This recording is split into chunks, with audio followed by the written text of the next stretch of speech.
Every time I see that opening, it just makes me so happy because it reminds me how much I love all things spooky and the spooky season, if you will. Welcome back to the PJ Campbell Network, everyone. I hope you're doing well. Welcome to our kind of roundabout weird Monday where we were like, you guys like animated things, but you also like when animated things become live action. Sometimes, at least, we think we do.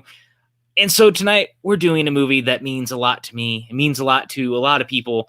It is Scooby-Doo 2002, written by James Gunn, of all people. Yes, the man who wrote and directed, Guardians of the Galaxy and the upcoming Suicide Squad, Slither, Super. Not really the guy you would think, hey, he probably also did Scooby-Doo, but here we are. I'm very, very excited about it. And of course, with me as always to enjoy these festivities, if you will, is my right-hand man, my partner in crime, the person who would have to bail me out of jail if he was not sitting next to me in the cell. His name is Maxwell Haddad. Hello, my friend. I have actually bailed someone out of jail before, so I guess I would do it again for you. No, it wasn't you, but I would if it came to it. You're right. I know. I mean, that's the assumption being that also you're not next to me in the cell. I'm getting in the spooky spirit. I picked this up today, which I think is really cool. Oh, I like that. That's very nice. Excited to have it over here in the shop. Awesome. And, I also ran a fun poll today about Smallville versus the Arrowverse shows, and it was reported to me that a certain POV, the Schmodown After Show, spent about 10 minutes of their show tonight talking about my poll. So all I can say is my impact in the world continues to extend, and soon enough, you're going to have to call my agent just to get in touch with me. Well, please don't cut me out of this circle because I kind of need you here. You know why? Because we get great interviews with people like Ann L. Nathan, who was on last week's episode of Front Center Mezzanine, my friend. Indeed, she was. It was a great interview. As I've said many times, she's been working in Broadway for 22 years now, and she's done so many shows. The original cast of Ragtime, of Thoroughly Modern Millie, Once, Broadway Bounty Hunter, and we talked about all of it. And she's also been very politically active during this COVID quarantine period, supporting the company or the activist group Broadway for Biden. So check her out on Instagram and Twitter at Ann L. Nathan to get in touch with everything she's been doing politically and help support that organization, trying to get younger people registered to vote, because I think that's what's going to make a difference. We also did a watch along of Friday the 13th Part 2 last week. If you haven't checked it out, unfortunately, I had to leave about halfway through due to a work emergency, but it was filled with numerous Chris Clark screams and expletives, which makes it a delightful watch, even not live. I recommend you check that out. I have gone back and rewatched parts of it just because it brings me so much joy watching him scream at things. It's so delightful and so pure, which also reminds me, because we're talking about Chris Clark, you guys did a Suddenly soundtracks with Rachel Cushing, PLD, and Kristen Smith, who may or may not be joining us tonight. And, you talked about Moulin Rouge. How did that go? It was wonderful. I think all of us are big fans of Moulin Rouge. I think Rachel said it's in her top 10 movies of all time. It's probably in my top 20 or 25. It holds a huge emotional part of my heart. I walked down to a song from the movie at my wedding. So it got really emotional and relevant, and it was a lot of fun. I just wanted to add also, we had been teasing for Suddenly Soundtracks that we're going to be doing top 10 Billy Joel songs.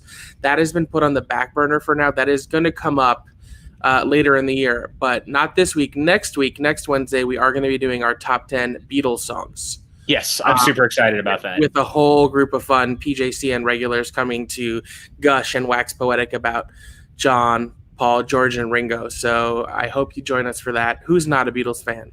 Yeah, I mean, they're arguably the greatest band who ever lived. I still contend to this day that they're one of the most influential bands, if not the most influential band ever. And I can't wait to talk about their music. I adore it so much. And you know what else I adore? We have a TeePublic store. Yes. Look at that. Look at that. If you have not already, you guys, you should go over, grab some of that merchandise, T-shirts, mugs, all sorts of things. Like you can see, there's a whole Scary Movie Squad line, which is super awesome, and I really hope that you guys will go check it out. Pick up some merch. Please do. TeePublic makes really great products. I've gotten a bunch of different stuff from our brands as well as just other stuff in general. Like I mentioned before, I bought stuff. Janine, the Machine, has an amazing TeePublic store. Not that you shouldn't spend money on our store, but if you have money to spread around, buy her stuff too. And we see the cup. It's an adorable cup. I have it in red. I love it. I love it too. It's got the goodest boy. Kirk. It does. Captain Kirk, may he rest in peace. Yes. But we also, what other watch along do we have coming up? We have a very special watch along coming up on Saturday night. Guys, we were talking about how, don't worry, we're not going to have to push it back. We're going to have to push it back because I actually have company in town on Friday that I forgot was coming in town. So we are going to be doing Scream, the 90s slasher favorite, a movie that I adore very much. We're going to have a very special guest in Janine the Machine, and it is going to be a ton of fun, and it's going to be a little bit spooky. Yeah, Scream is one of my all-time favorites. I've seen it more times than I can count. We both watched all 4 of them at the same time. Do a one-man performance of the entire movie without having to rehearse. I think it's incredible and clever and witty and sexy and funny and scary and violent, and I just fucking love it. So please come join us for Scream on Saturday, not Friday, which means I can go to the drive-in Friday and see Men in Black because we moved the watch along. So I'm not mad about that. Yeah, there we go. And look at this guy friggin' saying he doesn't like the Beatles. Shut up, Sean. Well, just all the more reason to be mad about what's happening. We'll get to that. That. Well, I also want to shout out Chuck Caslow, who just said he came over from a certain point of view because he loves this movie. So he's excited to watch it with us, which I love. Welcome over. Thank you. I'm sure if you're watching, you heard him talk about my Smallville poll. Which is a great show. And it's interesting. I found a lot of people have been talking about Smallville lately. And I think, the show's been off the air for 10 years now or something like that. I think with how tough things have been socially, politically with the pandemic, the show is so fun and pure and uplifting. It's really great to go back. It's a show that will lift your spirits and really just, let you forget about everything that's going on. I'm planning on doing a full rewatch of it soon, which I'm looking forward to because I have it's one of those shows where I think as time has gone on and time has allowed it to linger in my mind, I like it and respect it even more than I did as I was actively watching it. I think we might have to do something about this, to be honest. I don't know I would love to do. Well, that actually brings me to what we're doing Sunday. I sort of co-opted the PJ Campbell show this upcoming Sunday, and we're going to be doing a teen movie bracket. Yes. All of the great favorite high school and teen movies are going to be going head to head, and I'm excited for that. I know Abby Friel is going to be joining us. We're working on getting a couple of other really exciting guests, so stay tuned for that. But maybe we could do something like that for Smallville, or just an ode to Smallville or something would be real fun. Well, I think that's a great idea, and I think actually someone just gave me a really great idea in our private chat, which means there's someone else here that you guys can't see. But I'm going to bring her in. She is one of my favorite people in the entire world. Excuse me. She's one of my favorite people in the entire world, so don't even... She's also quickly stealing the hearts of everyone who watches PJCN. She's been on so many watch-alongs recently and all the things we do here. I am so happy to introduce again Miss Kristen Smith. Hi, Kristen. Hi. How are you? Hi. I'm great. How are you? We're great. We're excited. We're going to be watching the Scooby-Doo movie together tonight. Are you as happy as we are? Yeah, I remember this movie being a trip. Me too. When it first came out. And this was before I knew what that was. But I remember thinking clearly, wow, if I knew what a trip was, this would be it. This is well before I knew who this filmmaker was too. So then you get into what he's made other than this movie and you're like, wow, this makes sense.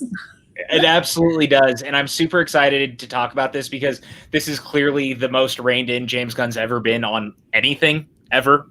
And his original plans for this would not have been. Yes. So, yeah. And we can talk about that a little bit. Yeah. The other interesting thing that I'll always remember about this movie is it came out the same day as The Bourne Identity. Yes, it did. Which made for quite a double feature in 2002. Wow. What a time to be alive, man. The early 2000s had some good random double features like that. But we've been talking about 10 minutes. I think it's about time to get this ball rolling. And if you don't own the movie, if you're looking for it, it is streaming on HBO Max. Yes, it is on HBO Max. It's very, very easy to get a hold of. Thank goodness. If you don't have HBO Max, you can rent it for $3.99. And one last thing before we start this, we do have a Streamlabs account, you guys. If you have any, coins lying around, even though I know there's a coin shortage, go ahead and feel free to toss some shekels in that direction. We'll read out more of your comments and stuff. Of course, we can't wait to talk to you guys as we watch this also. But, it helps keep our lights on here. So please, if you can, hit that donate button. We appreciate you for it. So with that, if this is your first time here, what I'm going to do is I'm going to count down from 5. As soon as I say go, you're going to hit play. And we're all going to sit and watch Scooby-Doo 2002 together. We're going to commentate it, and we're going to talk to you guys, and it is going to be a blast. So are you guys ready? Yep. All right, let's do this. Let's in 5, 4, 3, 2, 1, and go. Great. Yeah, this WB logo. I just think that this may be the most 2000s movie to ever 2000. It's very 2000. It's up there. The Replacements is definitely also up there. There are so many 2000s related jokes and things that you watch now, and you're just like, ooh, we were like that. Version of and I believe it's in a very meta joke performed by Shaggy. Yes. The reggae artist. So yes. I agree with Chuck. This soundtrack really does slap as an early 2000s. Wow, whoa, Toy Factory. I'm already into the score. Yeah. I actually love this ghost design, by the way. I was think just going to say it's such a cool design. It definitely harkens back to the cartoon designs, but it works. Also, and we'll get into this movie is impeccably cast. I was literally just going to I think the casting in this movie is so spot on. I mean, using Freddie Prinze and Sarah Michelle Gellar, who were huge stars in the late 90s, early 2000s, who fit the roles perfectly and who were a couple. Then Linda Cardellini, who is an icon and needs to be more respected. And then the coup de grace, Matthew Lillard, who I think is a consistently underappreciated performer, who is so perfect as Shaggy. He went on to voice the character in animated stuff for a long time. Pardis, real quick, we're at 144, 45, 46, 47, 48. Just for you, my friend. Yeah, I agree. I would have liked a third one to close out the trilogy. Me too, man. They could still do it. I really, for being a 2002 film, I really like the design work for Scooby. I really do. Well, I think the fact that it is a hybrid between, he looks animated. Yeah. Right? So that makes it sort of timeless. They didn't try and make a super realistic looking Scooby. Right. Because if anything, he had to still be semi, cartoony. I love this, by the way. What a great nod to the cartoons to do something like this. The barrel joke is fantastic. Other thing I want to say is it's directed by Raja Gosnell. Yes. Who I think is really interesting because he spent a long part of his career as an editor. He edited Home Alone 2, Rookie of the Year, Mrs. Doubtfire, before making his directorial debut with Home Alone 3. Nice. And then I forgot about that. Never Been Kissed and Big Mama's House before doing Scooby-Doo. Also, Home Alone 3, superbly underrated. Just throwing that out there. I think it gets a little of a bad rap because it's so disconnected from the first two. But yeah. Also, I want to shout this out. Marvin said, guys, I'm not a diehard fan of Scooby, but I've seen this, or I haven't seen this, but I love hearing you guys talk about movies, and I love that. So, Marvin, thank you for being here. Jason, we agree with you. Matthew Lillard is definitely Shaggy at this point. I'm still salty he didn't do the voice in Scoob. Oh, there's a lot of things I'm salty about. Well, yeah. Scoob. This whole opening feels like a straight cartoon adaptation. Yeah, I think it's a great way to dive in. There's no wasted time on their origin or their meeting or their background. You just accept that this is the Scooby Gang, and instead of animated, they're live action. I'll say too, it really works that they did the Indiana Jones-esque. They were in the middle of an adventure, and you're seeing the tail end of it. An in media res opening, if you will. Yes.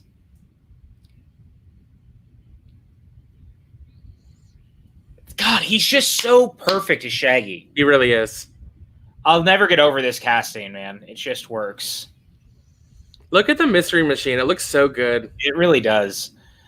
Also, I kind of really love this because this is also a nod to the fact that the Scooby-Doo movies used to have celebrity guests in some of those. So that having Pamela Anderson pop in just makes me love that Fred's on the cover of Teen Beat, which is funny because I'm sure Freddie Prinze Jr. has been on the cover of Teen Beat back in the day. Mm-hmm. Woodburn, I saw it in theaters too, man. It was the best. Yep.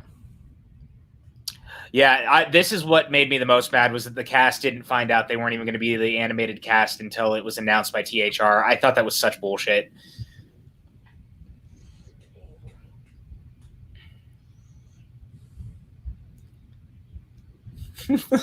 Old Man Smithers? Just so good, man.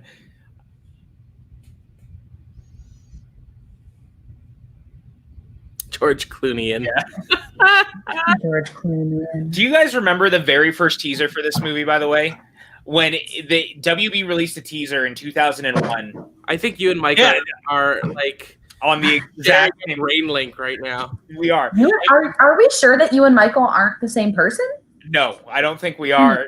Dude, keep your hands up. Mike, put something in the chat so we know you're a different person. So this teaser trailer, if you guys have never seen it, is literally WB pretending that there's a new Batman movie coming out, and it looks like Wayne Manor and everything. Oh yes, now yeah, it was so good. And do you remember what movie it premiered with? I want to say I saw it in front of E.T. That would be pretty funny. Thank you, Mike. In the chat, very good. Okay, well, Dipper obviously wrote that since it's not capitalized. Damn it, Dipper. Dipper's asleep. I'm looking at him. But I loved that because it goes up the Wayne Manor and it feels like they're doing the Batman thing and it's showing a silhouette and then the lightning flashes and it turns Scooby. Scooby's ears. Yeah. That was it was so good. Jason, I would watch the shit out of that. There's some great animated versions of the Batman Scooby team ups. Yep, we were talking about them last week. Yes, we were.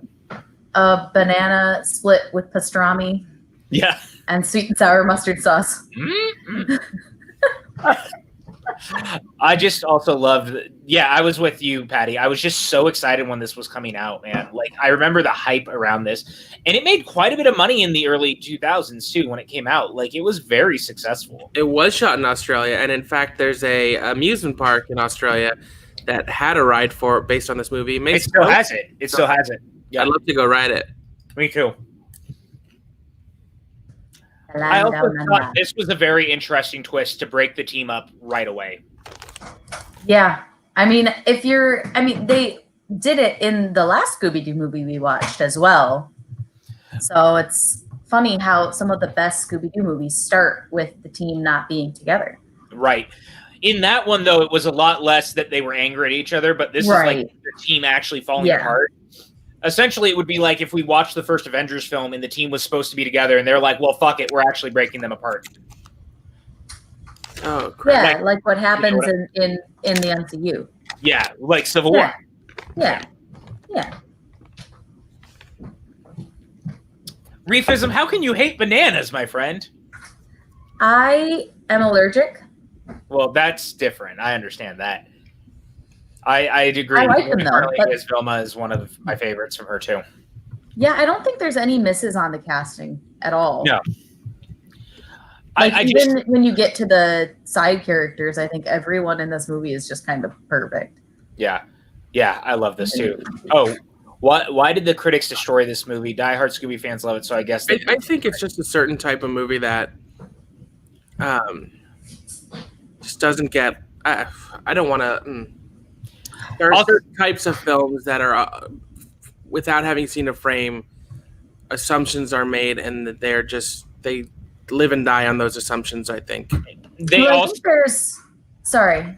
Oh, no, go ahead, Kristen. Oh, I think there's also the fact that this movie was pared down from a much different movie. So some of that still remains, and enough of it still remains that it's not quite a movie for children. But it's marketed as a movie for children. Right. I'll but say it's more of a movie for like, young adults or what the hell is this? teens, but it's not marketed to that group. So it's a weird mix of things that are very cartoony, very childish, but also very Totally. not, right? So maybe that's where it comes from. It's a weird blend, but I think nowadays a lot of stuff is that blend, so it works. I'll also say, and this is just me being that guy, and I don't normally like being that guy, but it's just kind of true. Critics don't respond to stuff like this. They don't want to just have fun. And that's what this is. It's not a high art film, even though I think it's brilliantly meta. I think it's very ahead of its time. Yeah, I think critics that are, I don't want to say good critics, but I think that the critics who take what a movie is and what it's meant to be for, and they review it from that scope are usually the ones that I will read more of than the ones who say Frozen 2 is not art when it's a movie for children, right? So like Frozen 2 is art, excuse me. I didn't say that. How many times have I seen Frozen 2 this month? The eternal question. But I think that's probably where this movie has such a hard time finding its feet, is just because it's not quite a movie for children and it's not quite a movie for adults. It's a middle ground that not every critic is going to understand. So, Chris Clark, what are you doing here? Yeah. I just had my computer decide to update at 10 p.m. Apologies for that, guys. What time code are we at? We are at 10:45, 46, 47, 48, 49, and 50. Okay. So you're Mr. E Enigma, or 12 minutes. Are you Mr. E Enigma, Chris? I'm from Mr. E from the Mystery Incorporated show. I kind of love this is how the team gets brought back together, by the way. Like, none of them have talked, and some mysterious person's inviting them to an island. Yeah, I always thought that was weird, too. Tim Curry turned that film down because Scrappy ends up being in it. I never understood that, really, either. Really? Well, I have thoughts about Scrappy-Doo. Give me a 10 count when you get to 12 minutes. Thoughts that are similar to Tim Curry's thoughts on Scrappy. You know what? I don't want to hear anyone disparage Scrappy-Doo because 13 Ghosts is fantastic and he's in it, okay? I actually think Scrappy-Doo gets a bum rap. Well, I mean, there's a reason. Me too. There's a reason I don't in this think movie. I got on a plane to Spooky Island. There's a reason that in this movie they make the joke that Scrappy-Doo is not awesome. I had such a crush on Sarah Michelle Gellar in this movie. That's fair. You know what? I think I still do, if I'm being honest. That's also fair. She's a queen. Yeah. It's still so sad they hate each other. I just love that Scooby and Shaggy are just so eternally the optimistic, wonderful ones that stay together, which is something Scoob did not understand. Mm-hmm. Look at these outfits and this music. This is the most 2000s movie. I love this song. I used to listen to this all the time. I used to listen to this album all the time. Me too. I thought it was great. Look at this airplane. This is rad. I know. I want to go on this airplane. All right, here is our first of many lead jokes. Oh my god. Oh, I didn't know Isla Fisher was in this. That is her, right? Is it? I don't remember. I know what it is. Holy crap, I don't think I ever realized that. Because she's blonde. She looks so different. Yeah, it's very weird. I had a crush on her, too. Did we pass 12 minutes yet? No, 20? 13 minutes and 15 seconds already. Yeah, you asked us. Sorry, Chris. I started commentating and I got confused. No, it's fine. I'm going to just stop it at 15 minutes. Please. I will count you in. Yes. Yeah, please. Absolutely. Remember We're going to that. forget it. You could stop at 14 minutes. That's I only like 30 that seconds. all of us are discovering something new today, that Isla Fisher is in this. It's just because her hair is different. That's it. Isla Fisher, yeah. I'm just going to play it at 13 minutes and just be ahead of you guys. It's all good. No, I'll count you in, Chris. God, calm the hell down. And we're at 1350, 1351, 52, 53, 54, 55, Got it. Okay. And 14 minutes.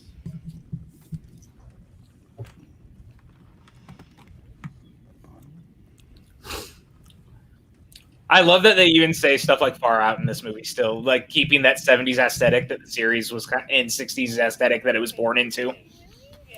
That's my favorite name. The pot jokes are so... Yeah. Yep. They're all over the place. This moment right here is so good. Cats. You know, it's funny. I was watching a bunch of old Mickey Mouse shorts yesterday, and this reminds me of one of the Mickey Mouse shorts where Pluto's not allowed on the train. That's so sad. I know. They That let him sounds on the really train sad. at Mickey Wow. Mouse Clubhouse. Well, Pete's a dick, so. Well, Pete's a cat, so. Yeah. He punches Fred in the face. It just makes me happy. Sit, Grandma. Don't eat the kid. Bad grandma. Don't eat the kid. Yeah, Sean, this movie really is. Look at that design of the island, too. It's just so cool. I love this. It reminds me of Jurassic World a little bit.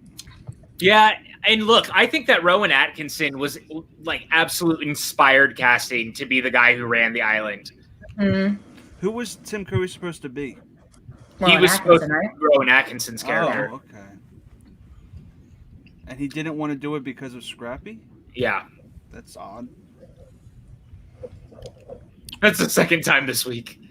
I love Rowan Atkinson. He had a pretty good early 2000s run, too, because he did Johnny English and Rat Race and this, like, all right back to back to back. And Spy Kid. And Love Actually.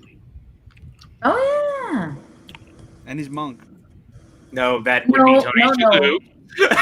Different. That is a different person. This is Mr. Bean. Oh, okay. Yep. Yeah, he looks like Tony Different, Shalhoub. a little bit. But yeah, two different people. Has he been in anything recently? He still pops into things. He did a third Johnny English last year or the year before. Oh, yeah. Yeah. Yeah. Mr. Bean rocks, Pardis. Mr. Bean is Bean rocks. awesome. I used to watch all of those old ones. Yeah, All Brian, the time. everyone is just the best cast in this. And I did too. I used to have the old DVD set, and I used to watch it all the time. Oswald wanted to hi, watch the movie with us. Ooh, Mike brings up an excellent point. Watch Blackadder if you've never seen it. Blackadder is fantastic.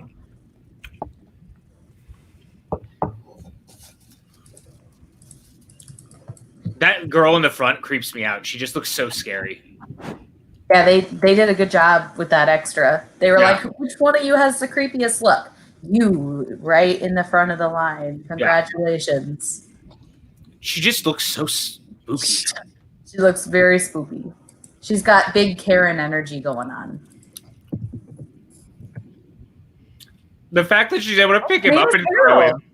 Yeah. Her name is almost Karen, and that's kind of the perfect thing. James Gunn was very prophetic, you know. Very ahead of their time.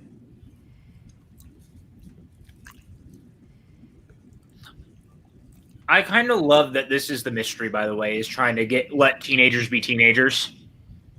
Like, they're going to this spooky island and they're leaving as not teenagers anymore. Yeah.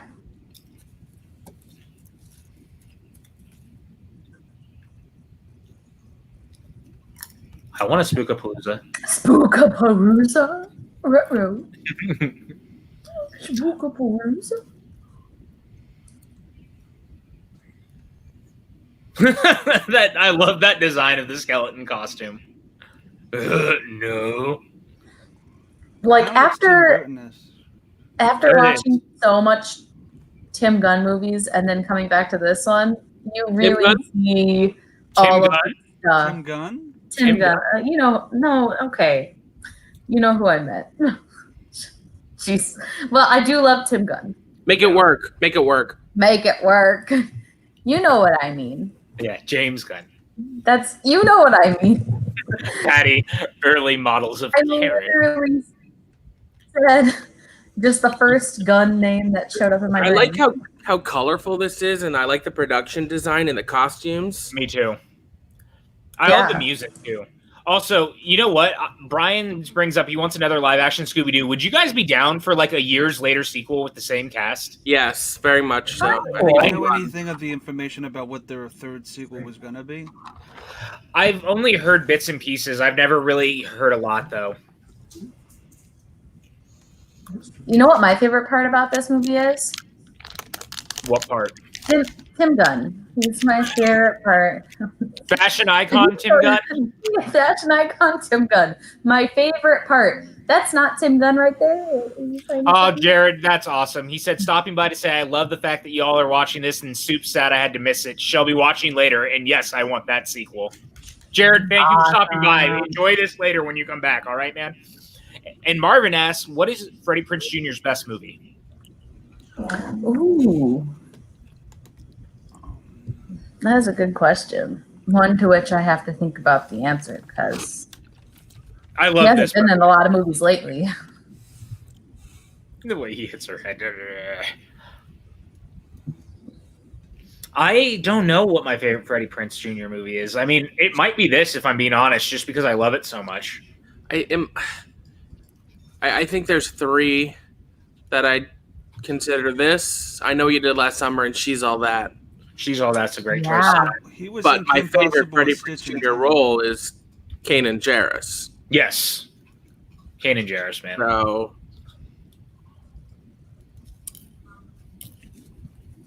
A bag of hamburgers. Dark, shadowy. Like Scooby if will do someone called anything for food. me, if someone called me about a bag of hamburgers, I'd probably. I mean, I'm not gonna lie, I probably would too. I mean, Yeah, bag of Brian. hamburgers sounds real good right now. Frank Welker was not doing the voice of Scooby in this film, but he did do some voices in it. Yes. Who's the Yeah, voice of Scooby? The running gag about Melvin Dew is awesome, by the way.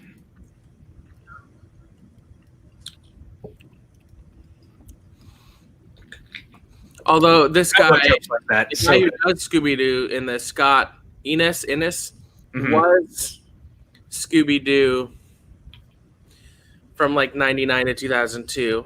And Yeah. then Frank took over after. So it was not like they didn't offer it to Frank. It's just what Frank wasn't doing it yet. For the longest time, guys, I really thought this was Orlando Jones. Yeah. Because he was having such a run at this time when I was younger. I thought it was the same actor because he had done like Evolution around this time and The Replacements, and so I was like, "Oh man, that's awesome." It's Miguel Nunez Jr., who also stars in Joanna Man. Yeah. I realize now that when I was younger that was not a good thing to think, but I just loved it at the time when I was like, "Oh, that's Orlando Jones," because I liked him so much. I've actually never seen Summer Catch. I don't think it's that big of a deal. I literally just mixed up Sean Gunn and James Gunn, so Yeah. you know, I feel like you can mistake people, and it's not like the end of the world, you know. I love this, by the way. This whole "do not go to the spooky the spooky castle." Go to the castle. Didn't I? What? It's so meta, and it plays off of all the tropes that the show has in the right ways.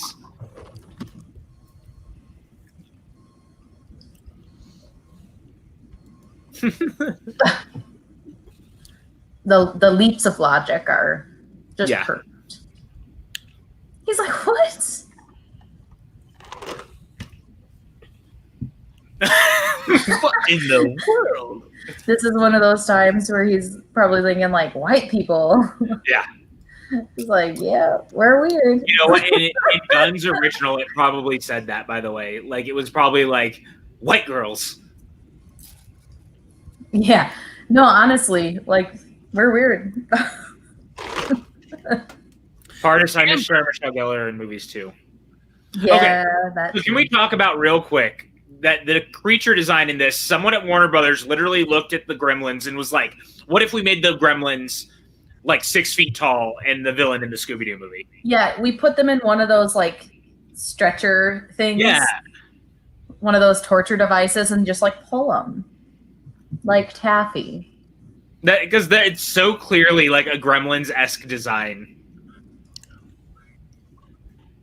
That guy on the island, Patty S. Yeah. I think he's just the guy who kills the chickens for their dinner. I mean, he would like make it a chicken, right? He's credited as Voodoo Maestro. So Voodoo Maestro. I think he's supposed to be like the people you see in all the scary movies that are always warning people about stuff. You know, the danger people. He was Tim from the last watch along. Yeah. Look at this dude in the bunny suit. I mean, that is pretty creepy. I don't like people in. I don't like mascots, so that's the creepiest thing in this whole movie. You know what? No one ever gave me a stuffed head either. I'll send you a shrunken head. No, but it has to be a stuffed one like that, like the adorable ones. I'll send you an adorable stuffed shrunken head.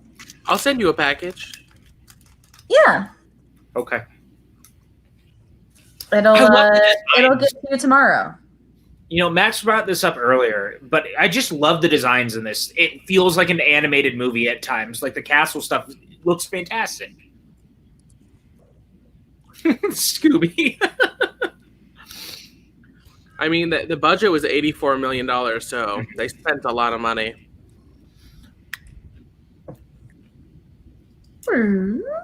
Aww. They really got Scooby right in this. Like, the CGI animation really works because, as Max said, they didn't try to make him look realistic. They tried to make him a cartoon character, and I think it's fantastic. Oh, I can't imagine what it would look like if he was realistic. I don't think that would have worked. I don't think so either, Chris. I agree with you. I actually think he has a lot more emotion in his face than the Scoob movie. It also has a lot more emotion than the Scoob movie, just period. He also feels they feel more like the characters. Yeah. The only really real reason that this works and holds up with how cartoony Scoob is that the actors take it so seriously. Like when they're acting off of him, they don't make it cartoony. Like he is the cartoon, they're the people, and they like take it so seriously, and that's really the only reason it still works. Yeah, I agree. I think that's a big part of everyone plays this straight in the right way. Yeah, I mean Shaggy doesn't, but that's not his character. Like he plays Shaggy the way Shaggy. The fact that she says the only thing we're missing is a mindless zombie, and then Fred walks in is hilarious. Yeah, that is a perfect joke. That's scary. The monsters do feel a little off, Mike. I won't lie to you. I don't think their CGI has aged as well, but I think they spent more on Scooby. They spent all their time on Scooby, and then they were like, here are some fake gremlins. Yeah, and Jason's right. I love that it does the supernatural stuff like Zombie Island, and we talked about that last week. That's why partly Zombie Island still holds up so well. It's the supernatural stuff. It felt real.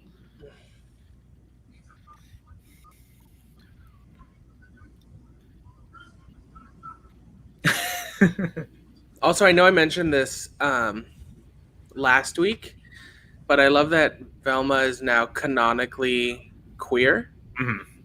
And I think Linda definitely had that in mind when she was playing the part. Well, because didn't Gunn originally write it that way too? I think so, yeah. And I mean, Tim Gunn would. Still there a little bit. Tim Gunn is I think so too. Because I think I remember seeing like look at that design. Sorry, just look at this room. Look at all this. It's just so cool. The set works amazing. Oh, it looks like something from Harry Potter. Looks great. Oh yeah. A little Tim Burton-esque too. Tim Burton, yeah. It looks Is this was this during the last season of Buffy? Because this is 2002. I think Buffy ended in 2002, I think. Buffy ended in 2003. 2003, okay. It's towards the end. Yeah. They really just spent so much money making this movie look awesome. It still looks really good. Like the interest in the sequel and honestly, yeah. Okay. Seth Green. That's right. Honestly, the production design of this is awesome. Mm-hmm. Wait, who wrote this movie? Kristen? Tim Gunn, right? That looks like a penguin, but as a anytime from now on, I'm gonna talk about James Gunn. I'm literally gonna say Tim Gunn. Her pushing on the door is such a great. Everyone just needs to realize that's who I mean. Patty said that shot of them dispersing is another shot of their doubles and not them. I did not realize that. It probably costs a lot of money to have all those actors that That creepy door. That's or not creepy door. The creepy car. It's basically a ride. I want to go on this ride. I know, man. I want to go on this ride too. I wish they had made the creepy demons just like animatronics, because like look how creepy some of these animatronics are. Who would own the rights to Scooby if they would make a what? Theme, who would own the rights to Scooby? Warner Brothers. Warner Brothers. So you could get a Scooby ride at Islands of Adventure, right? Six Flags. Six Flags, that's it. Ew, that is like the creepiest chicken vagina I've ever seen. But there is a Scooby ride at Warner Brothers amusement park in Australia. This is part of the ride, I think. Actually. Yeah, based on this movie specifically. Did not know that. I think Jacob and Taylor have been on it because it's not too far from where they live. Mm-hmm. From Finally Tailored, if you know who those are. Well, viewers, I'm sure you do. Patty said this as a Disneyland fan. This is basically Disneyland from hell, and I do agree, and I love it for that.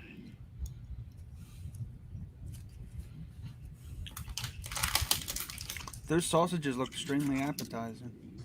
That chicken thing is the most Tim Gunn thing of this whole movie. Like, look at that. I couldn't imagine being a Disneyland fan. Could you, PJ? No, not at all. I don't know what it would be like to work for that company ever. Disneyland sounds nice right now. I'd really love to. They took this chance because it was in live action to really push the action sequences and let the characters feel like they were in real danger.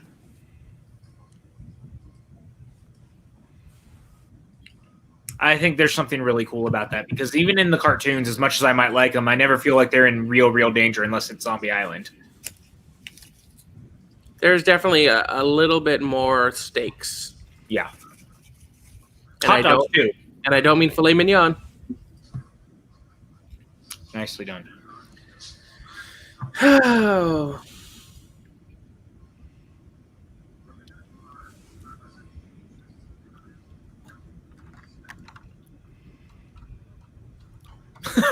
They tried to eat a dude in a hot dog costume. That's another weed joke right there.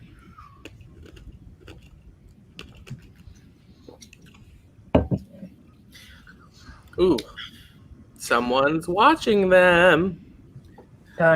Hardest says, I do wonder why they chose to add Scrappy for this film and how they wanted him to be the villain. I think the reason that they added him was exactly for the reason of people don't like the character, so they turned him into a villain. And he always felt like he was out of place. Like, it's a very meta joke on the franchise itself.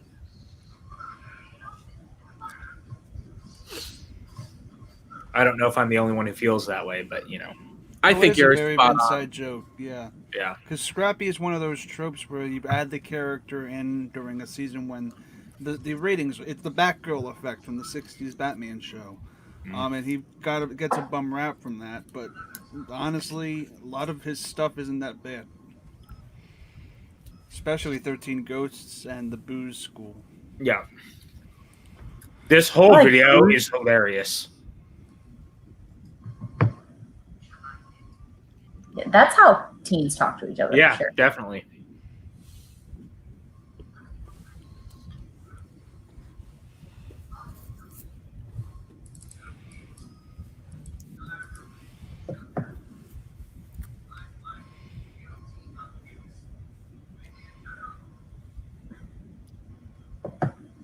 Oh, God. I never talked like that. No, Dear God. It looked like something Didn't? like Full House. I thought we all did. It was like watching a Saved by the Bell episode just now.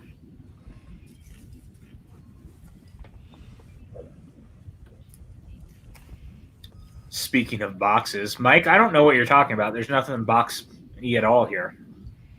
Yes. Nothing box related in this stream. There's nothing about boxes here. Nothing box related. And obviously At all. it's a triangle anyway, so... Yes. No boxes. You know, this thing kind of reminds me of Hellraiser. And I don't know. It does. It really does. Is that who Tom Gunn is? Because I know him from some point. Tim Gunn? Yeah, that's Tim Gunn. Tim Gunn. Project Runway? This is Tom Gunn. Yeah. Yeah. He was also, I think, he played the narrator in a Rocky Horror production. I like that music. Mm-hmm. Yeah. Yeah, the exciting Scooby-Doo theme action beat. It's kind of fun. Burped. The burp joke Yeah. section of the movie. And this is where the kid humor is. Yeah, this Yeah, is this definitely good humor. This is where the movie goes from being kind of like really smart adult humor that works for kids to just this is for kids. I'm generally not a big fan of flatulence humor. Like a well-timed fart joke, there's nothing wrong with it, but just like a bunch of burps and farts just to be a bunch of burps and farts is just not funny. Right. This might be the only part that I don't think is very fun. They could have cut this out. The funny part is the caption said, Shaggy and Scooby breaking wind.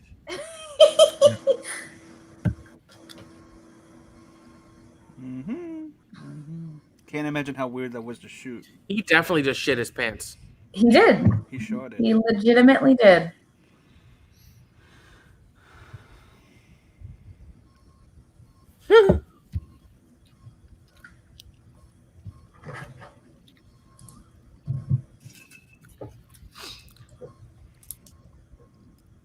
The luchador. I love that. It kind of looks like Bane a little bit. Yeah.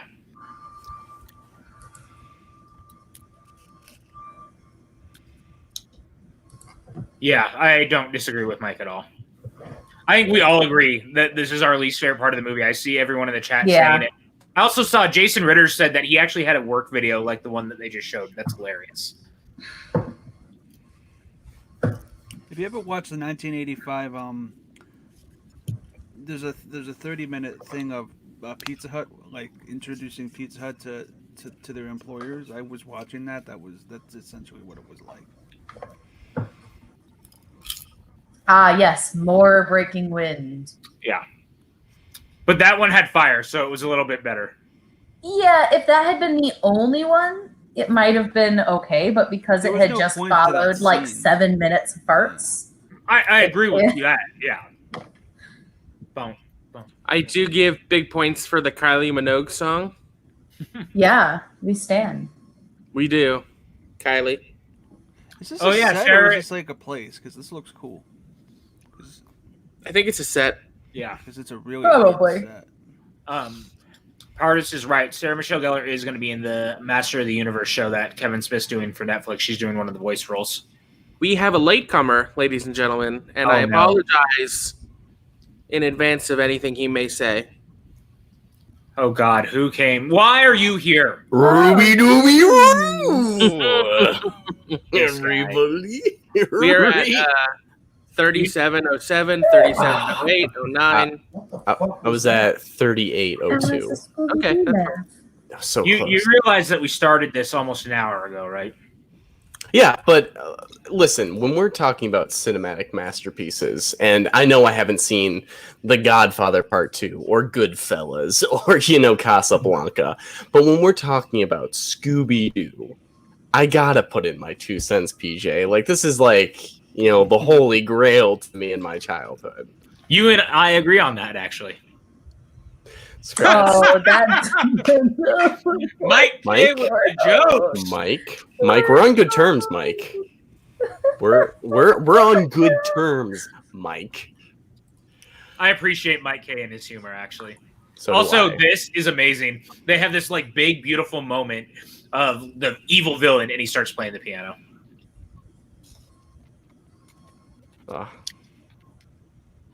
So what's the consensus on this movie? Yay or nay? Or are we? I think we're yay.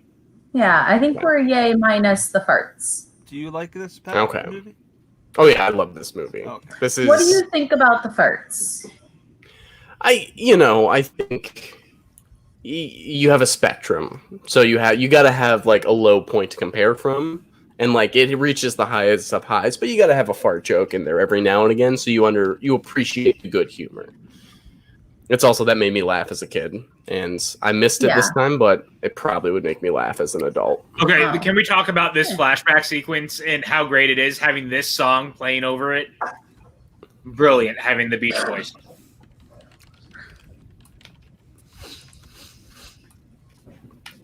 I love the Beach Boys. Chris, can we do a Suddenly Soundtracks about the Beach Boys? I like the Beach Boys. Yeah, we could do a top Beach Boys thing. Or I'd love that. But before that, we're doing the Beatles next Beatles, week. Yep. It's now a new show called Soundboard Survivor Island, which is essentially the. Hey, look at Toad! I'm really glad he showed up right in time for his part in the movie. Yeah. Look at how upset they are. I was still looking at Freddie Prinze Jr. I'm like, PJ, stop. Oh, yeah. This is me energy. He just peed on her. Yeah. You said it's me energy. You know what? Yeah. That joke doesn't bother me as much on the childish humor thing because as someone who's had puppies in the past, they do that. That is puppy power. And That is puppy power. They do that, PJ? They do that. Nicely done.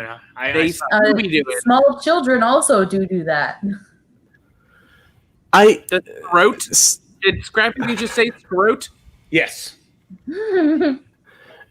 I did always think this was a bit too harsh. Like, Scrappy did feel a little justified in being angry because they left him in the desert, like, to die. He just peed on her.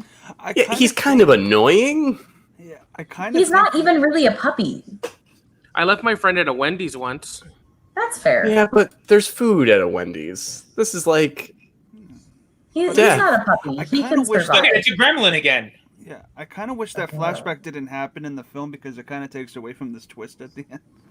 Yeah, but I mean, remember, this is still kind of a kid's movie, so you have to have the foreshadowing. Had you seen him first, it would have been like, wait, what? Yeah, because if you don't see him, I like that he was I scratching behind his ear. Oh, since we have more people, we can take off the shifting of the video.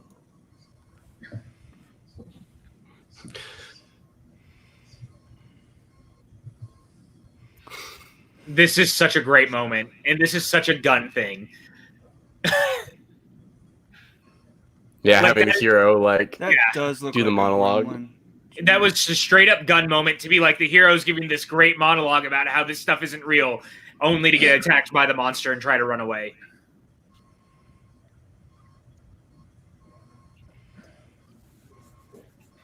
Why would he ask Scooby to save Daphne? This is Scooby we're talking about. He literally runs away from his shadow. My glasses. Yeah, my glasses thing.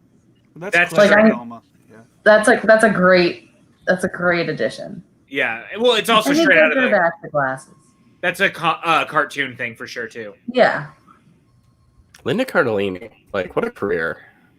Yeah. Yeah. Polite Demons.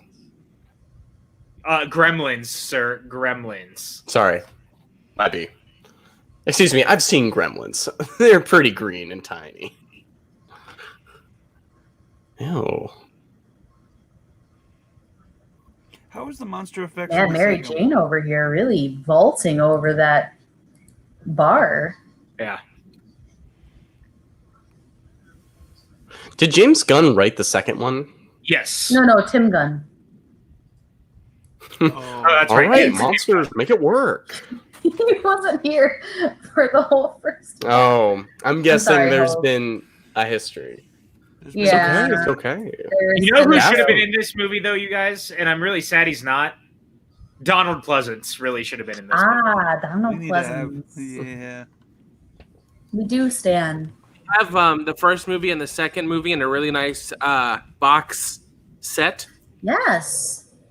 Box sets are my favorite. Okay, can we just talk about they really got to do the Scooby-Doo Where Are You moment in live action? That's a real thing that happened, and it makes me so happy.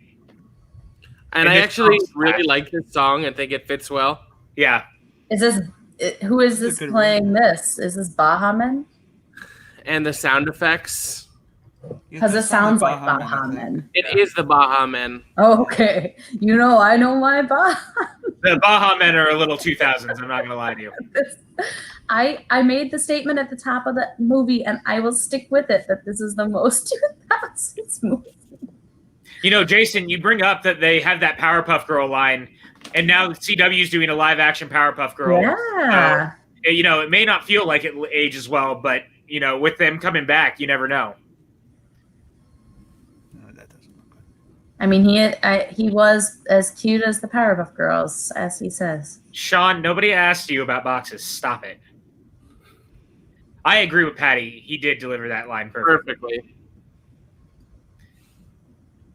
This whole moment is just so good, man. Because, again, it really felt like a cartoon come to life in all the right ways. It really does. Hogue, we brought this up earlier before you were on. Would you be down for Gunn writing a new movie with this same cast now, 20 years later? And catching up with them? Well, like, that's the weirdest part of all of this. Of like, he was doing this like during his Tromeo and Juliet days, and like, Yep. you know, and from all the stories about this movie is that they kind of neutered his vision a little bit of like A lot it's of still it. yeah, it's still very much like this tonality and like poking fun of itself, but there's, you know, the fart humor and like the stuff for kids is a lot more studio notes and stuff added. Right. I don't know, like Scooby-Doo is just such a weird franchise to like do nowadays. Like Scoob tried to do like the millennial version, and I'm wondering if there's like a Logan style dark and gritty version where James Gunn can make fun of like reboots or like reuniting cast after a while, but I don't know. That's a weird one. Though, man. All these actors are still relevant in a certain way. Yeah. Like, and I'd be Matthew excited to Lillard see has them. aged very well, Sean. You bite your tongue. Not literally. That would be painful. Sean's out here trying to talk shit about Matthew Lillard, and I'm not here for it. Yeah. He needs an Oscar. He needs to be. Do you think Scoob's going to get a sequel? I didn't watch it. I didn't read anything about it. I just assumed it happened, and then we all moved on. I agree with Mike. He said, I know Gunn is busy with Guardians 3, but if there's going to be one more live-action Scooby film, he needs to be the one who writes and directs it. I would be down for that. I really, really would. And I think if you did that now, with the same cast now, it would be for our generation, so you could definitely make it a little bit more outside of the realm of what Scooby-Doo normally is, because it would be clearly aimed at us, you know? Now, whether they play with the property that way is another thing. Well, they would let him do whatever he wants. If Suicide Squad hits... That guy has a great evil face. Those eyes. Like, he's got a great face. Like, Jesus. Those teeth. The smile. He's got it down.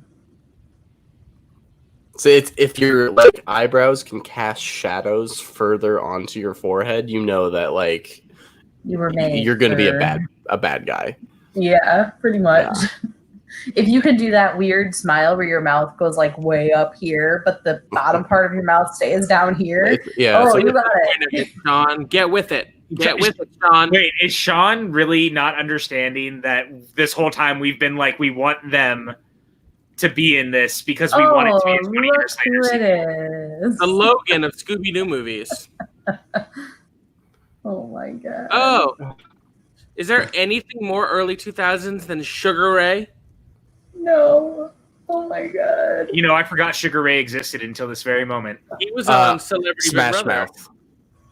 Oh, Mark McGrath is also on a that couple could be of in songs here. on Hell in I don't a know. Basket, by the way, he does backing vocals. And now I'm trying to remember, is Smash Mouth in Scooby-Doo? I don't remember.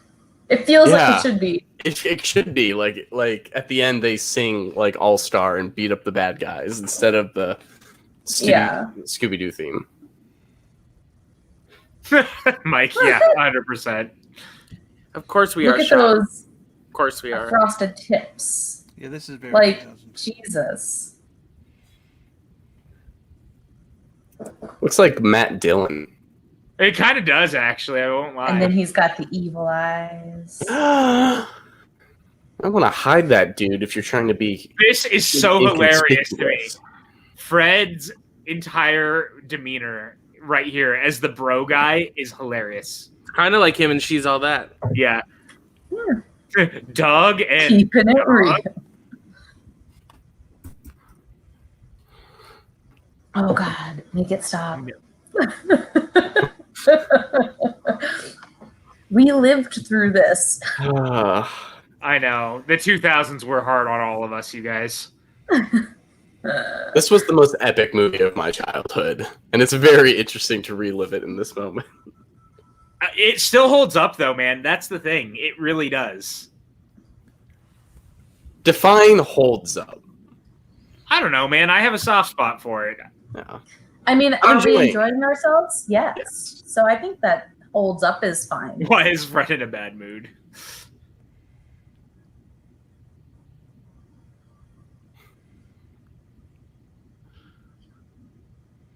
Wow, man. Using the guitar. That's one way to hurt people. No, bikes. I like that Mark McGrath wasn't just there to like sing. He's like a monster. Yeah. Right.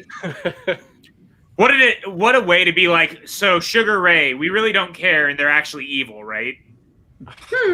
James Gunn's trying to make a statement. Yeah. Whenever they do the music sting, like the music drop of the theme, I'm like, yeah, you got me. Okay. Make it work. Scooby-Doo, make it work. I'm glad I have Shaggy's hair for this experience. Oh, there you go. I miss having I kind of have Fred's hair, actually. You kind of do. You got to get some more frosted tips. You could have Sugar Ray's hair. No, I'm good. You know what, Mike? It should have been a simple plan. The only frosted tips I like are in my cereal. Who's the Scrappy Doo of the group Her now? face everybody? is so. Still you.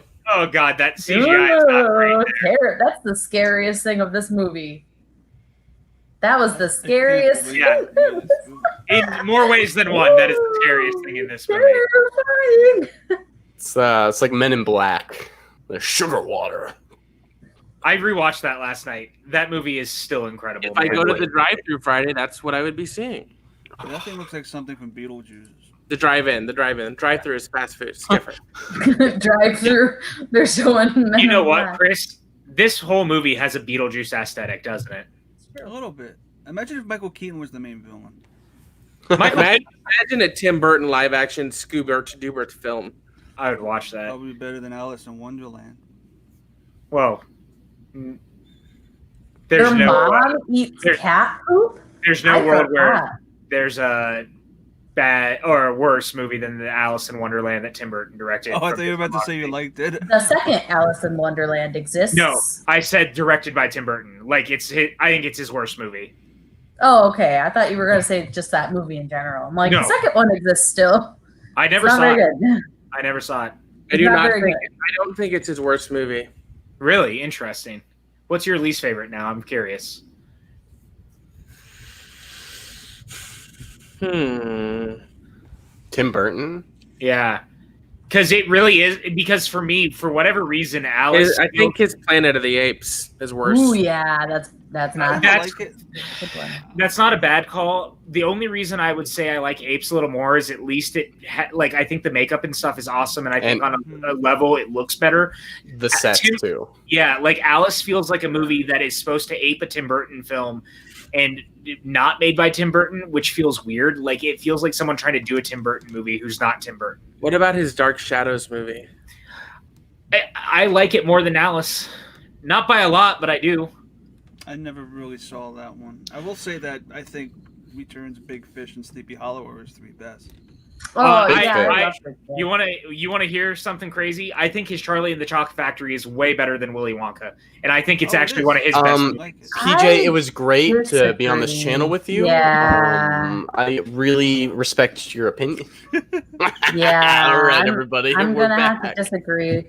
I mean, I don't dislike it like some people do, but I Yeah. cannot. This is creepy. Compared to Willy Wonka, like This is bullshit. Um, You know it. Miss Peregrine's was oddly forgettable. I did enjoy it while watching it, but I agree I liked it, that, but like, at the end, I like at the end of books a movie, lot. It ended so poorly that Well, you Yeah. we're hoping for Oh. sequels because there's 3 or 4. yeah, but it just they should have known banking on a sequel and making your ending An actual ending. Like you have to make your ending an ending and not hope you can get a sequel out of it, because then you just have a lackluster experience if a sequel doesn't happen, which is the whole movie for me kind of was ruined by the ending. I agree with you of like, it's a pretty like accelerated montage and ending and all that kind of stuff. The monster design I still think is pretty cool. And then like there's enough like innovation in that set piece where I'm kind of like into it. But I agree, it kind of leaves that sour note. Him in the water. These effects. These effects. Aragon. Yep. If that was Tim Burton. This is relatively new.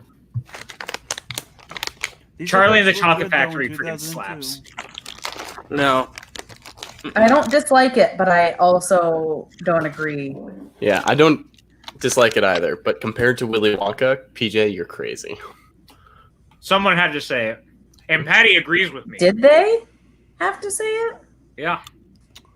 That's a discussion I know for that that suddenly soundtracks in the future. I know that the truth You're hurts. spitting on Gene Wilder's grave, and I won't have it. And I love Gene Wilder. I haven't seen Ed Wood, but I really want to. I've That's heard that. Ed Wood's that good. film, I think. Yeah. It's really good. Ed Wood's up there. I'm partial to Big Fish though. Like how? I'm also a Big Eyes stan. Big Eyes And, is really good as well. Tim's mad at me now too. He just said "you" in the chat. Yeah, I mean, I think What, I for just feel what? like Alice at least tried to do something different, and I don't know. Charlie definitely tried to do something different. Whether you like it or not, you know. I like Charlie and the Chocolate Factory. I also like it. I don't know if what I would say is his worst movie, because I honestly might think that Charlie is, because when it doesn't hit, it's just not good. Yeah. I think with Alice in Wonderland, it is like expectations versus reality. So that when you hear Tim Burton's Alice in Wonderland, you're like, what could that be? It could have gone way out there. And it's just kind of a remake of the animated one, but not really. And has weird, just kind of muddled elements. You're like, oh, Tim Burton, you could have done something with that. Tim Gunn, you could have done something. You could have made it work. You could have made it work.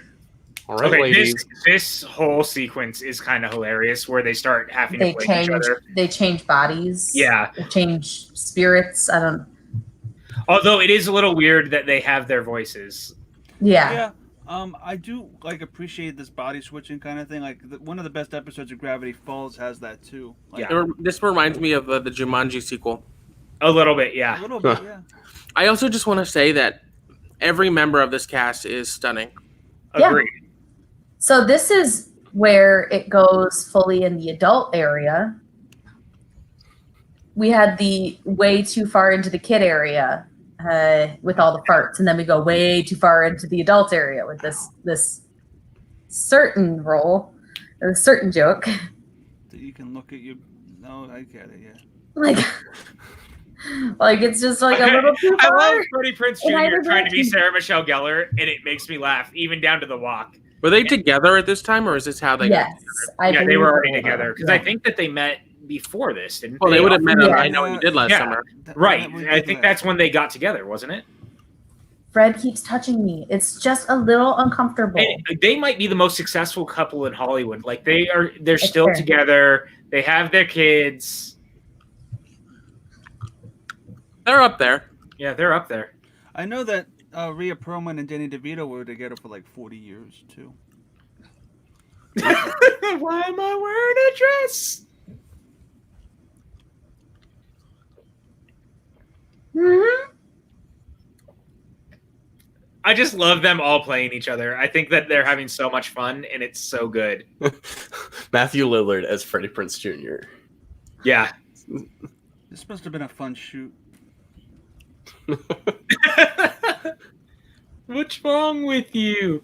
Don't you ever eat?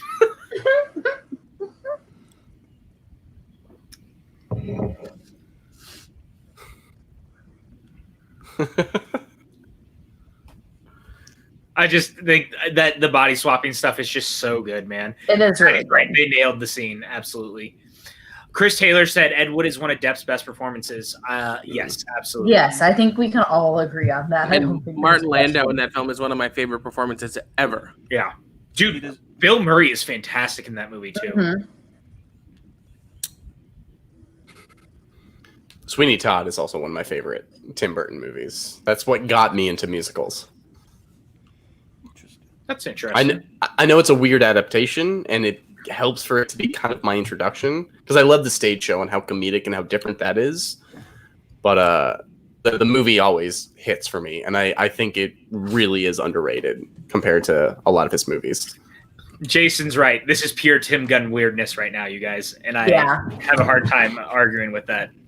We love a good Tim Gunn This weirdness. is gonna catch on. I hope that apparently. James I Gunn really tunes into appreciate- this one day and he's just so confused why people keep calling him Tim I Gunn. really appreciate that I'm the chat has confused. joined in with the joke. I really appreciate that the chat has made me feel so much better about me being dumb. It's gonna take me a second, but I'm still confused.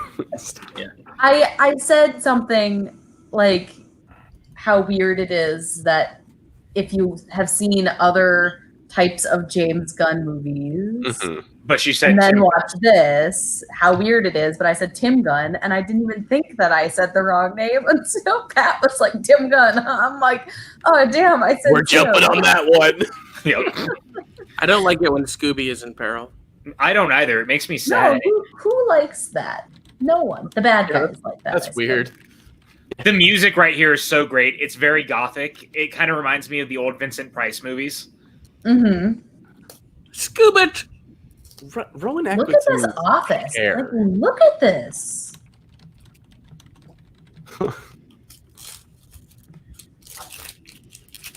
I don't know, to be I honest. actually think Sarah Michelle Gellar might win. Yeah, I think that's probably not far off.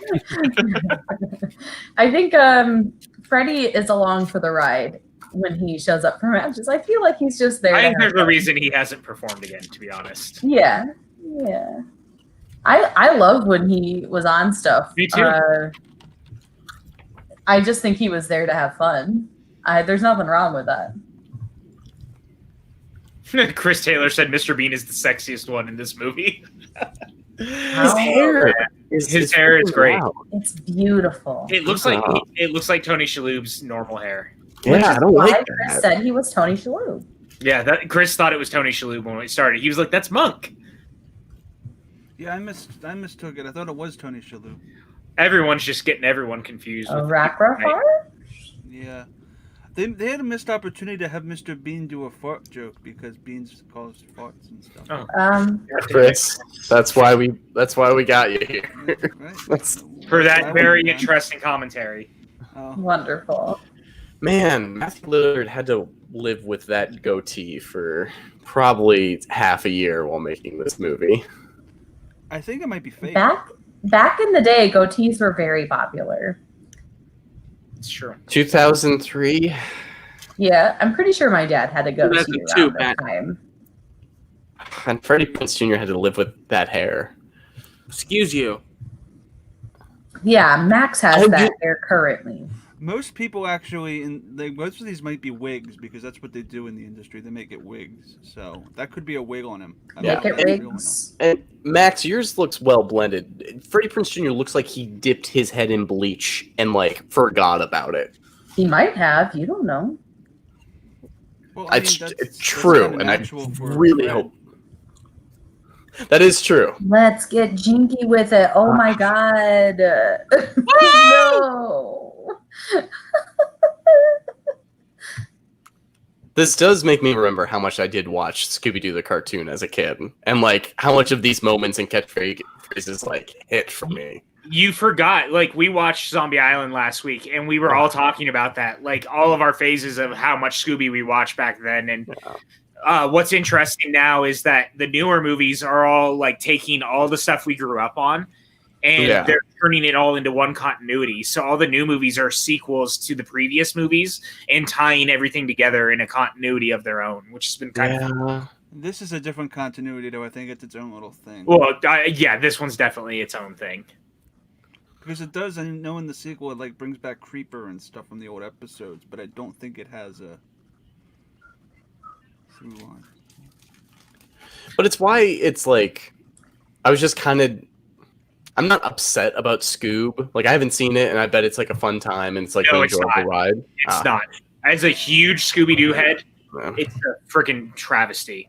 Yeah, but it is like I am in for anything Scooby-Doo. Like that's not a hard sell for me. And you could do something like, the more I think about that pitch of bringing the cast back with James Gunn, like doing it, like there's something there. Yeah. There's something in the Scoob movie that would actually fit perfectly in this movie from 2002, but it's out of place in that movie completely. Yeah. Just, I love that as cartoons go, it's like always, they fail into doing the successful thing with Shaggy.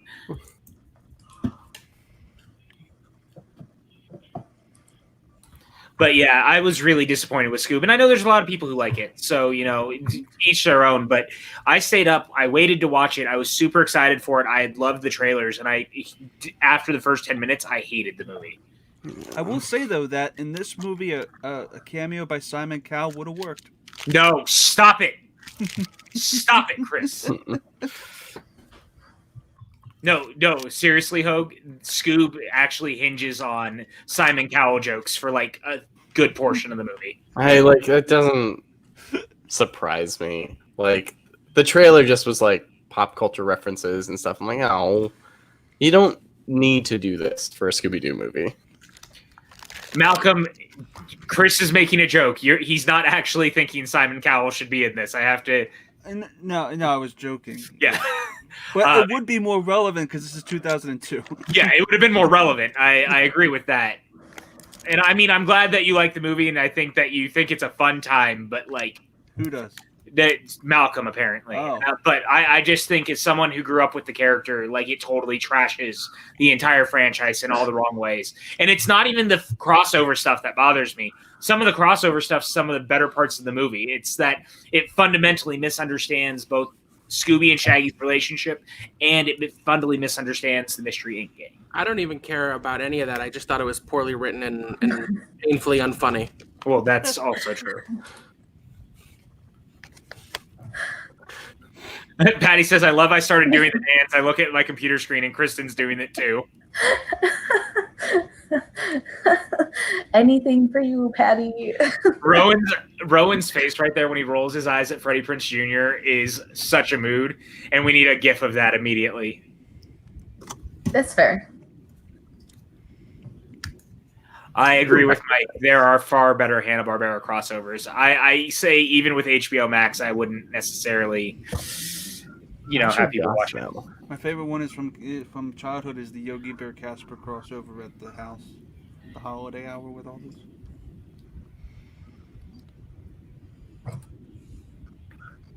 Everyone do it with us. This has a Temple of Doom vibe. Yeah. Minus the It actually camping. does, yeah. I mean, the actual outfits kind of look like those guys from Temple of Doom too, a little bit. I'm a Racco Rice. I'm a rapper. This is a short movie. It is. It's real short. Yeah. Wow. Like 50 minutes away. Oh, this moment always got me as a kid. I know. Okay. And I hate to harp on the Scoob thing, but this is exactly why this movie gets it and Scoob did not. Like, it earns this moment so well when I don't think Scoob did. Who did that? That was a thing. That's a thing. Scooby-Doo. What? Oh, it's so good. Aw. It's such a pure moment. Like two trippy peas in a far-out pod, man. And once again, just like proving why Matthew Lillard was absolutely the perfect choice for Shaggy. Yeah, it's kind of crazy. Like, even as a kid, I was like, how did they find a live-action Shaggy? I know. Oh my gosh. Uh-oh. I forgot. It's straight up stealing his soul out of his body. No, Scooby. That's like not okay. He's excited about it though, so it's okay. Like, Scrappy, I get you're upset. This is excessive. I mean, Scrappy is pretty excessive. I It's mean, his uncle. if anyone's gonna know. Rowan Atkinson. Rowan Atkinson, you He stealing really goes for all it. these souls. He really goes that's for a it. lot I more than appreciate 13 him. ghosts. Scooby-Doo is the pure one. He is.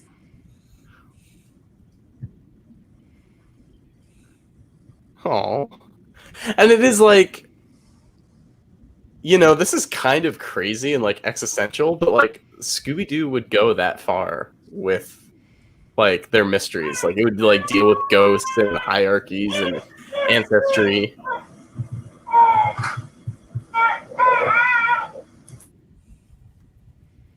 Oh, what's going on, Shug? It's good to see you, man. And Malcolm, like I said, I was glad you enjoyed it. I'm not trying to fight with you if you like Scoob or not. You don't need to take it personal. Like, it's just my opinion on the situation. It's all fine.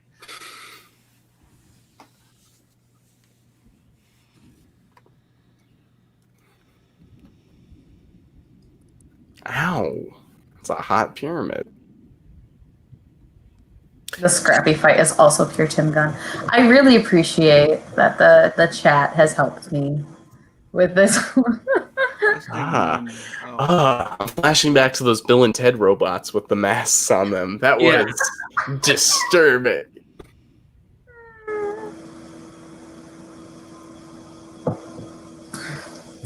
See, he is I a like how puppy. the triangle is really small. He's not a puppy. He just says puppy power. That doesn't mean he's a puppy. He's a tiny dog.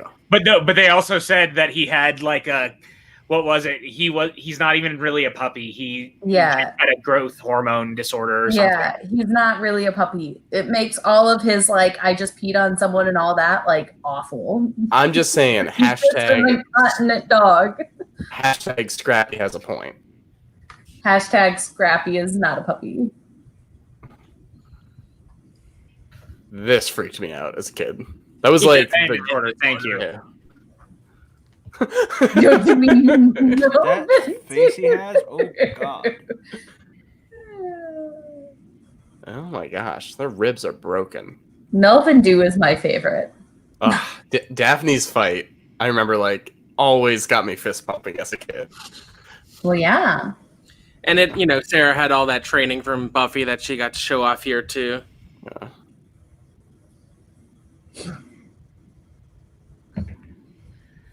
This is the evil giant version of Scrappy is one of the scariest things in the world, just because it's such a strange design. Oh, the music drop. I love this. They gave this like whole moment because we know Sarah Michelle Gellar used to fight and stuff with Buffy. So to give Daphne this great action sequence just makes me so happy. Man, I air guitar to this song so much.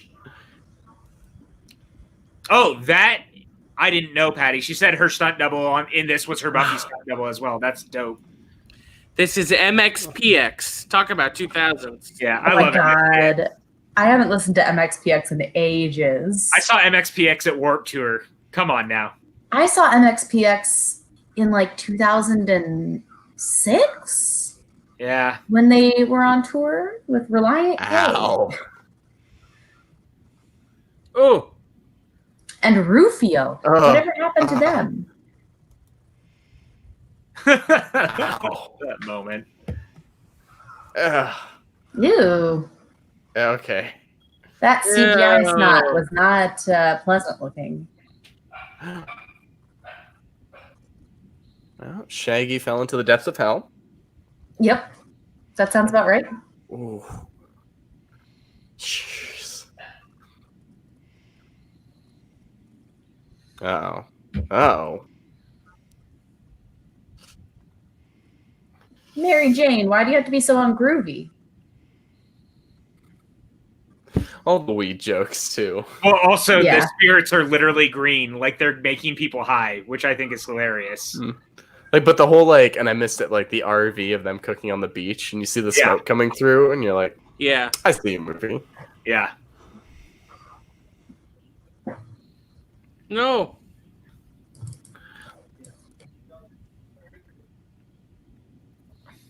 Oh, gosh. The Scrappy thing definitely feels like a James Gunn thing, though, with him going full meta off of the series. Yeah.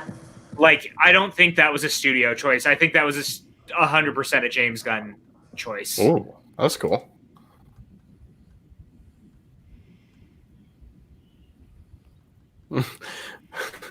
Who's the damsel in distress? Patty says she believes in the commentary. Sarah said that Freddie would practice the rope work in the backyard. That's incredible. Me?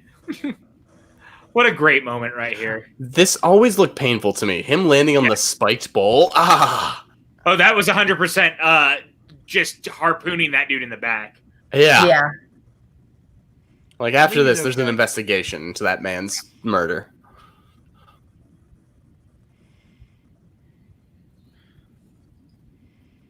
Oh. Heck yeah.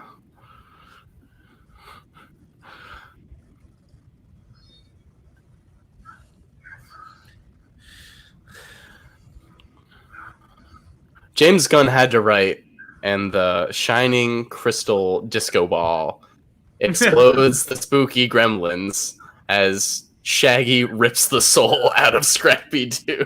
You're a bad puppy. What a great action one-liner. Also, that's definitely a nod to Aliens, right? And the idea that Ellen Ripley uses the machine to fight the Alien Queen. Yeah.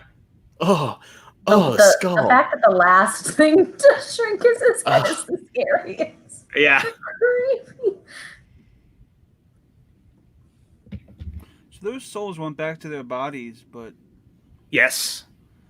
what if some of those bodies were dead for years? Well, then those souls are On trapped the island, in, Chris. On the island.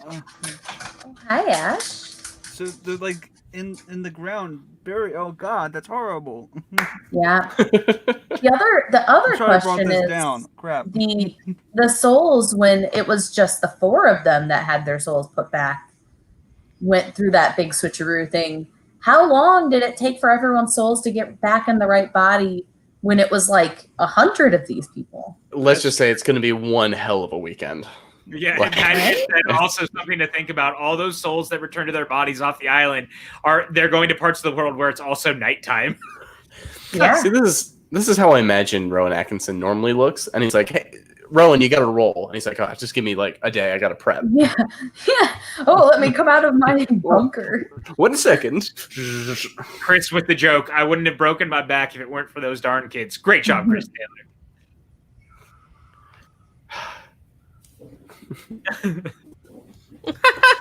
His eyes are so big. know. Of me. The way his eyes. Oh, it's so good. Matthew Lillard accurately acts a man who hugged another man who hasn't showered in 2 years. And probably hadn't showered. Yeah. Oh, Zoinks. what a great moment.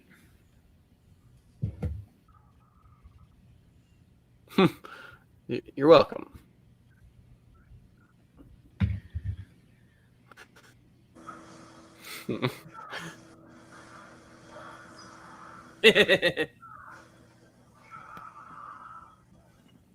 Oh, his tail, the way it wags, just makes me so happy. Pardis, he said he was down there for 2 years. He was in the hole for 2 years as Scrappy pretended to be him inside of a mechanical suit. I hope they fed him. You have to think they did. I mean, logically, they had to have. Where do you think they went with the bodies that died? Well, they're going back to the souls, so if they're in the ground. Those people are buried alive. This moment right here is so good because it shows how much growth that they've made within the confines of 86 minutes. Yeah. Well, and it's just this movie is a great example of adaptation of just as long as you get the characters down, you don't have to copy the same format of it opens with a mystery from the mystery gang and then does something the show doesn't do, which breaks them apart. And the story is about them coming back together. And I'm like, They didn't have to just do an episode of the show. They did a movie version of it. And it's like, it's a pretty smart approach. This is so good. This whole... Killing. Yeah, that part is the Sarah Michelle Gellar's face.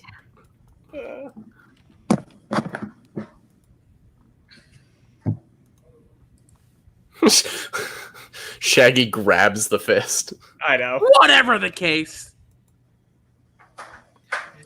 It's just so triumphant, and it makes you feel good. Like, you went on this whole journey where they broke apart, and they weren't together anymore, and they get together, and they're going to solve more mysteries. And I love it so much for that reason. Oh, it's so good.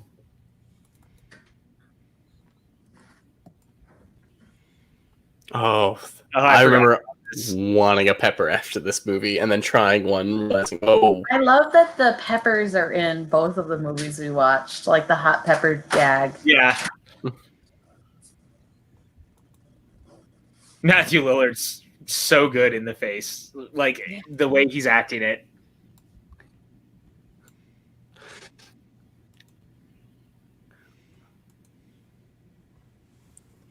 So did they do the pepper gag as a throwback to Zombie Island? I feel like it has to be, because there's so many nods throughout this. Because I don't remember the pepper thing being in any of the TV show. Like, it was like a gag for that movie. Yeah.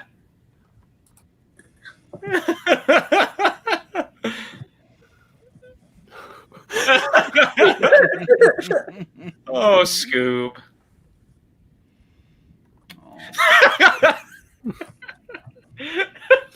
Yep. I understand. I've regretted this decision before. The way that the smoke comes off his tongue. I like Actually- the extras in the background. Just really focus on these extras. Man, that dog really ate a hot pepper. Wow, what a night. They're killing it. The extras are really killing it. Yeah. I always remember this last shot, though. The smoke coming out of the eyes is just so good. Okay. So, to Kristen's point, that might be the most 2000s movie of all time. And yet, it's still so charming. It was a throwback to my childhood in all the best ways. I had the best time revisiting this today. I'm going to start with Kristen. What did you think revisiting Scooby-Doo? I honestly thought that I wasn't going to really enjoy it as much as I did when I was younger. And I feel like it's right, probably at the same level. This was never like my favorite Scooby-Doo movie when I was growing up. But I remember having a lot of fun with it. And I'm pretty much in the same spot. Still not my favorite, but at the same time, it's still a lot of fun. And I think that they get the characters so right. Yes. And what they do well is done so well that there is a lot of merit in it, even though it is certainly aged by choices made. It's not a bad thing, right? Like, they went so far into the let's make this an early 2000s movie that it actually is kind of funny watching it 20 years later, you know? Yeah, it's a time capsule film in the same way that Rocky IV is. Like, when you watch Rocky IV, you're like, this is definitely an 80s movie. You know what I mean? Like, you watch it, you're like, wow, this was made at a very certain time.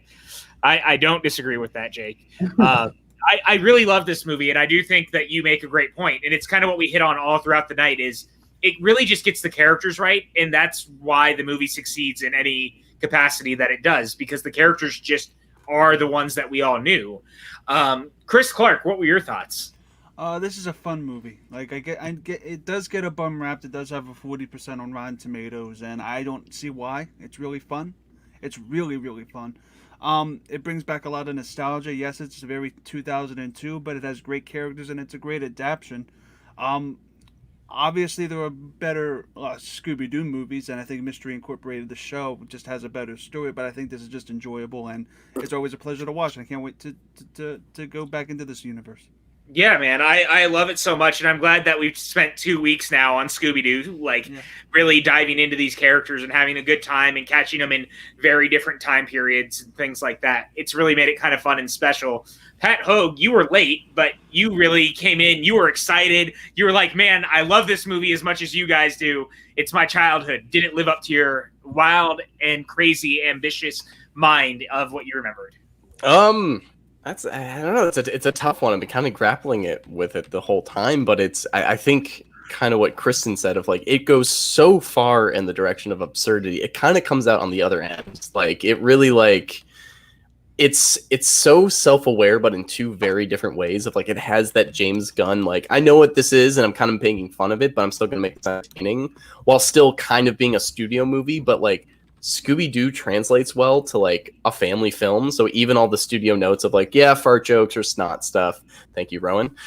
It like everything just kind of works, and again to your point, Kristen, of like you just get the characters right, and like these actors, like not only are they the most 2000s actors you could choose, they are the perfect 2000s actors who have still like sustained in Hollywood. I have a whole new kind of appreciation for it. Of like, yeah, it's like there's stuff that I've grown past in terms of like tone and stuff, but it ends and I'm like, man, does that movie succeed at what it's trying to do? And the fact that it doesn't like diminish in my eyes like the way that so many other movies that you try to revisit as a kid, like, I don't know, that says something. So yeah, and Scooby-Doo, where are you? On top of my opinions. Fantastically done, my friend. All right, going over to my friend Maxwell, what were your final thoughts on Scooby-Doo 2002? That was just fun. All right. I think Mike K said it best for all of us. It was just fun. It was really fun to revisit it in all the right ways, and I'm really glad that we did because it really does hold a special place in my heart, and I just remember loving it so much when I was younger, which, I mean, I guess that means you guys probably want to know what we're doing next week, right?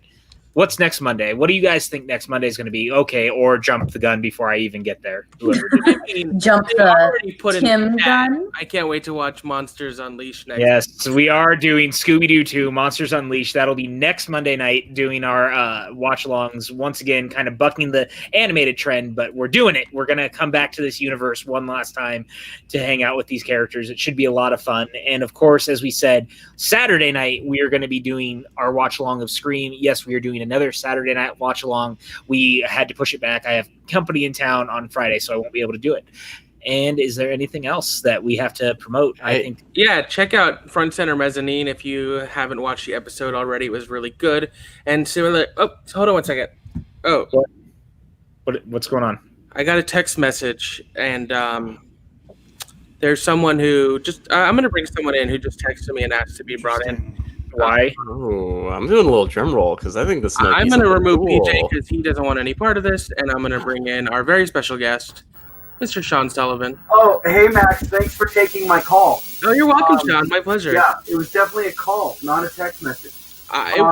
You called me and then you did like voice to text, and it came on my phone as text. So that's how things work. Hey, so I know Patrick's got this, not this Patrick, the other Patrick. He's got this whole other thing he's got going for the channel. He's got movies and musicals and stuff. As you can see, I've got a large stockpile of cardboard boxes. That looks like more than any one person would need in the box department. Yeah, there's a lot of boxes. Taking up a lot of my couch. Anyways, there's some up there too. Yeah. There's also one upon your noggin. Yeah. Mm-hmm. I forgot. Sorry. We against PJ's better judgment, Maxwell, Kristen, and I, along with the help of Chris Clark, we have a little project. Other way, Max. That way. Yeah. We have a little project we've been working on, and it's called Box. The exciting show where we determine if a box rocks or if a box is full of rocks. And I believe it premieres tomorrow at 7 p.m. Yes, 7 Pacific, 10 Eastern. And as you can see here in the key art, it's the pilot episode called "What Did We Do?" What did we do?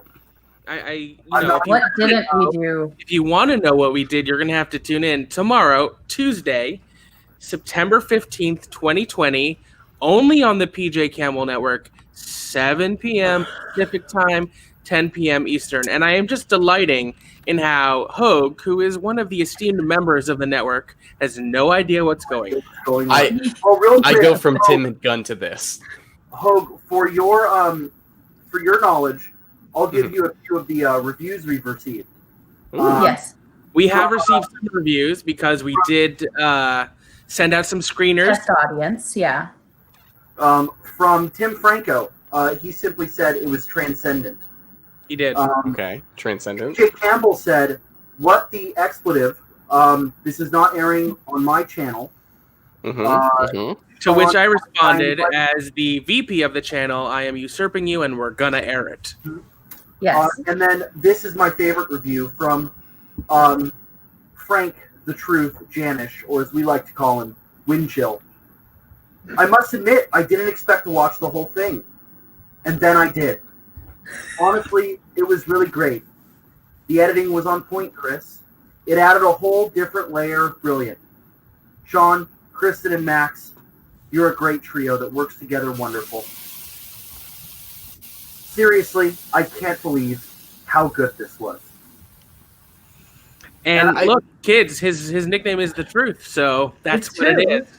You know? As confused as I am, I'm very happy for you, Sean, and I really hope you find all the success in this. Really, really, Patrick, I think you just missed out on something wonderful, and maybe we'll screen it for you after this. I'll take your word for it. Okay, good. I'm ready. I think a private screening is in order. Yeah, we could do that. Yeah. With that, is there anything else we have to plug? No? Join us tomorrow night for Box. Box. Well, I'll sign off It is. for PJ Campbell. You can find him at PJ Campbell on Twitter and Instagram. It's at PJ_Campbell, just to be clear. Damn it, I tried. Well, thanks for joining us, Sean, and thanks for texting me. Have a good night. We'll see you tomorrow. All right, Hogue, where can the kids find you online? Find me at Hogue_filmmaker on Instagram and Twitter. Check out my short films on Vimeo under Patrick Hogue and my latest short film, So, on Crypt TV's YouTube channel. It's so good. Bye, everybody. Thanks for joining us, even though you were late. Bye. How about you, Kristen? Where can the kids find you online? You can find me doing both the best and worst thing of all time tomorrow with Box. You can also find me at Smith_K10, the number, not the word, on Twitter, Instagram, and Stardust, where I'm only posting box-related content from now on. That's a lie. But it's also the truth. I cannot wait to see you on Box. Thank you for joining us, and we'll see you on the morrow. What about you, Chris Clark? And I just want to say one more time, and everyone else who watches Box tomorrow will get to know this, how talented you are, what a linchpin of this entire network you are. We couldn't do it without you. Yeah, guys, once you see Box, we'll be able to commentate and tell you about everything. It was one of the hardest things I ever had to edit, and was one of the most rewarding things ever. You guys can find me at Twitter and Instagram at ChrisClark8788. Those numbers mean not a goddamn thing. Or you can find me on YouTube at PJ Campbell Network too. All right, thank you, Chris. And you can find me on Twitter at Cinemaxwell, Instagram at Cinemaxwell Inc. And tomorrow, 7 Pacific, 10 Eastern, we finally open the box. Pleasant tidings.